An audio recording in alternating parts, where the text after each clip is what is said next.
How's it going, guys? Manic Assassin back with you today with yet another review. So it looks like another trailer got released. This one is called Eivor's Fate. So without any further ado, let's go ahead and get into it. Sounds like Eivor is speaking to some type of a tribe elder. She recants by saying, "I can see your fate." Next up, we see a village burning, as well as Vikings helping the enemy, as they are led by an unknown leader. We see a few more still frames within this shot. We see some statues of Odin, Freya, and Thor. Odin, Freya, and Thor, in layman's terms. We also get a notice of his hidden blade, possibly Eivor receiving his blade for the first time, as well as he dons the hood. The narrator goes on to speak of how it flows like a river carved out before you. I can see your desires taking you far from your home, to lands of power, of mystics, and of legend. Now I'm assuming this is a tribe oracle speaking to him of how he is going to go on this journey. Shortly after, we hear some thunder roll. Now in the film industry, thunder rolling usually forebodes something bad happening to the main protagonist. Followed up by her words, "But you are hiding something. You walk with shadows, what is it that you seek?" Next up, we see Eivor walking through some pagan tombs. It looks like these were actually created by a civilization before the pagans, and then the pagans created mosques on top of it. Little nod to other civilizations before the pagans, as well as it might have a lot to do with the Isu. Maybe these are some old Isu temples that the pagans have built upon. Quite possibly the pagans may have even built a religion around the Isu beforehand. And what we're seeing is the last of their civilization forming into an armada to take them on. As well as we notice a little clip of Eivor finding a chest. Now, my theories on this are that he could come in contact with a piece of Eden early on in the game, leading him down his road to be able to find out things about the Isu, as well as his main place in this story. Now the narrator goes on to say, "I see conquest." We then see Eivor with two more people in front of Alfred the Great and his throne room. Now Eivor is not the main person that's speaking to him, which tells me that Eivor may actually end up having a mentor in this game. We do know that the other person that's sitting in the room, there have been some leaks where it shows that he only has 9 fingers. So my theories on that are that he is actually one of the hidden ones working alongside with Eivor. The narrator goes on to say, "I see your enemies." We're followed up with a close-up shot of Alfred the Great, once again implying that he could possibly be your enemy in this game. Now Ubisoft has come out straight up and said that Alfred the Great is actually going to be one of the main people that you work with in the game. That's why I think it'll be a little bit more like Cleopatra or Napoleon. The narrator goes on to say, "Your struggles."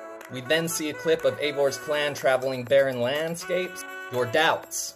We then see the same Albanian army assembled but in mass. The narrator goes on to say, "Glory awaits you, Eivor, but it will cost you everything."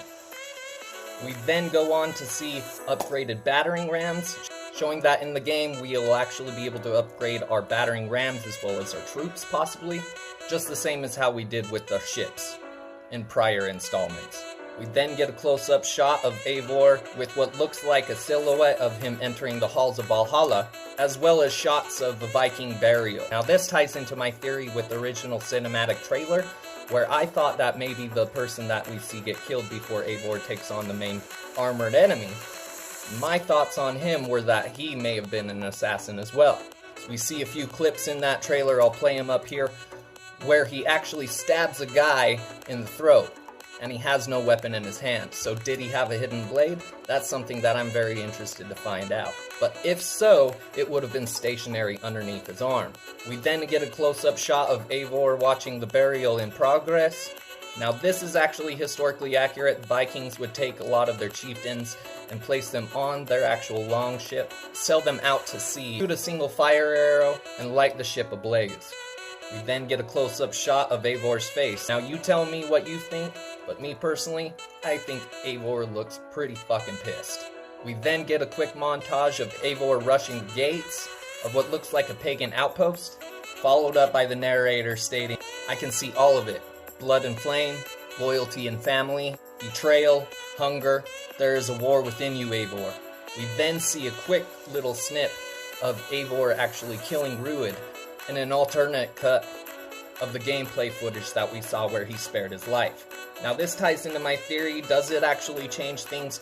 Could Ruud actually have a huge thing to do with the main storyline and where Eivor's story goes? Hashtag kill Oswald? I'm gonna find out. Keep you guys posted. Say we don't spare Ruud. Could his death actually act as a catharsis for Eivor's journey, taking a very negative turn? The narrator states, "And glory will not be enough."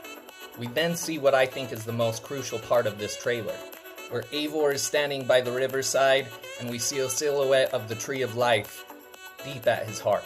Now, for those of you who don't know, the Tree of Life Yggdrasil is what's actually known as the story of the connections between the gods and men. Now, I'll do another follow-up story for you guys. It'll be episode 2 of Assassin's Creed History by Manic Assassin. Go ahead and check out episode 1 if you want. Just a little bit of a comedic angle of taking a cartoon look on these quick rough drafts of ancient lore. I really think you guys will like this series that I've got coming out. I'll leave a link for it in the description down below when I get that made. I did some research, and it looks like Yggdrasil is actually known as the Axis Mundi. Now, Axis Mundi is actually meaning the connections of the heavens and the earth. So the connections between the gods and men. My theory on this means that because it was stationary inside of his heart in that shot, that the Tree of Life could actually be representative of Eivor's journey, or possibly what he finds out about the Isu and their connections between the gods and men. This ties into my theory with Ragnarok, and how we actually get to notice the twilight of the gods within this game, of their fall from power, as well as a few more things reminiscent of Odyssey's Atlantis DLC. Now, Yggdrasil was actually stationary in the middle of Asgard, the land of the gods, and it had 3 main routes stretching out from its system, as well as connecting it to the full 9 realm. Now, the first route stretches into the well named Urd. This is where the gods and goddesses held their daily meetings, and so I believe that the well actually symbolizes just an abundance of knowledge that you can gain when you travel there. The second route stretches all the way to Jotunheim, the land of the ice giants. Now, my theory on this is that it is actually an Isu tech compound, similar to what we saw in Odyssey. Now, next to this route was the third and last route, stretching into Niflheim, otherwise known as Hell. Now, Niflheim was actually what originally created the legends of Hell, and Catholicism adopted that later on when they were trying to make it more like Norse and pagan mythology, so that they could easily convert more members to their following of Catholicism. Now, it was here that the dragon Nishulgla was known to suck the blood of its enemies as you enter Hell. Now, at the very top of Yggdrasil lives an eagle. You don't see the symbolism there. I don't know what to do with you. You shouldn't be watching my channel. Now, the eagle, hidden ones, and the dragon, the Order of the Ancients, were bitter enemies. Along with them lived a squirrel on this tree. Now, the legend goes that this squirrel actually loved to gossip.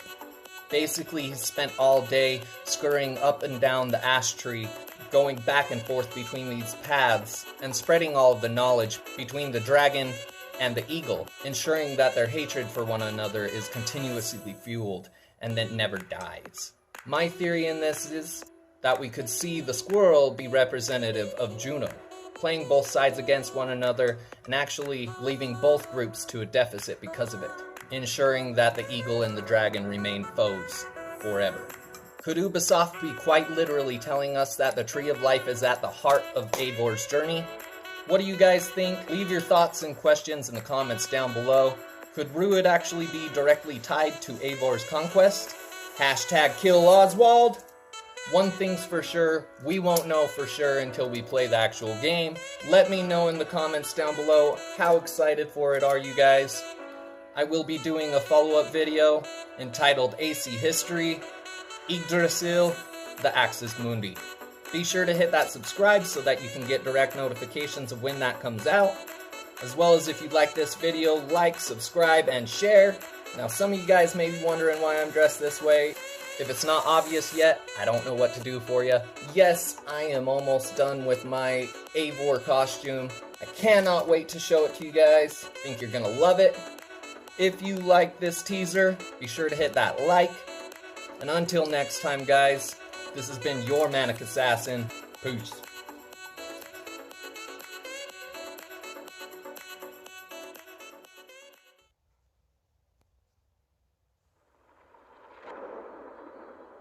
I can see your fate.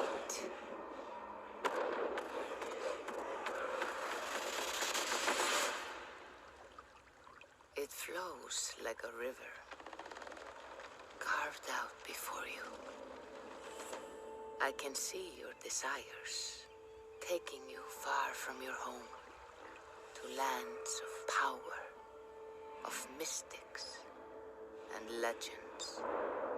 But you are hiding something. You walk with shadows. What is it you seek? I see conquest. I see your enemies. Your struggles. Your doubts. Glory awaits you, Eivor. But it will cost you everything.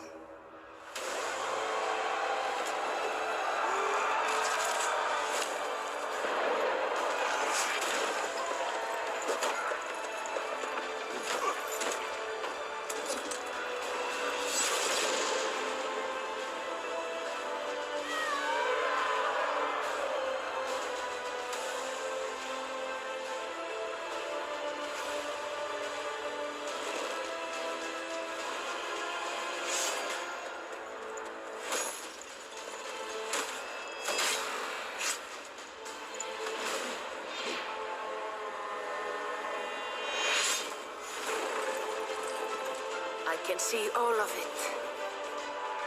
Blood and flame. Loyalty and family. Betrayal. Hunger.